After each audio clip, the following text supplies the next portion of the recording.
Buenos días, mi nombre es Rafael Belli y yo les vengo a hablar sobre el lenguaje. El lenguaje es un sistema de comunicación que existe entre los seres humanos donde utilizamos signos para poder comunicarnos. Hay gente que piensa que esto es exclusivo del ser humano, pero la verdad es que hay varias especies que han demostrado tener su propio lenguaje, haciéndolo así mucho más global de lo que uno podría llegar a pensar.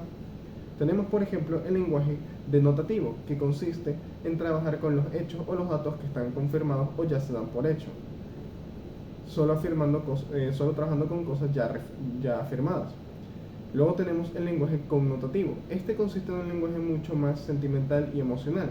Sin embargo, esto puede llevar a ciertos malentendidos, principalmente ligados a roces culturales o o malinterpretaciones en el lenguaje corporal, entre algunos otros problemas.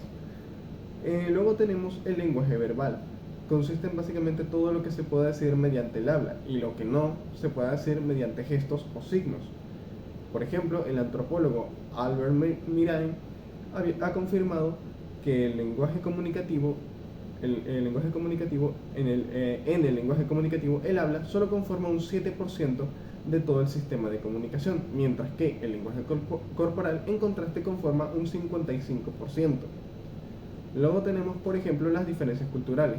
Esto básicamente son los acentos, la forma de hablar, cosas que uno inconscientemente no controla, como por ejemplo algo que han descubierto los bilingües, y es que al hablar el segundo idioma notan que cambian el tono de voz inconscientemente.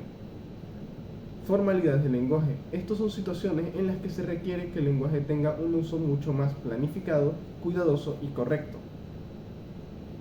Lenguaje informal. Esto consiste principalmente en un lenguaje más coloquial y que se construye en personas que ya se conocen y por lo tanto existe cierta familiaridad, lo que le permite al lenguaje no ser tan estricto y ser mucho más flexible. El lenguaje directo consiste en la comunicación entre dos personas hablando en un mismo punto.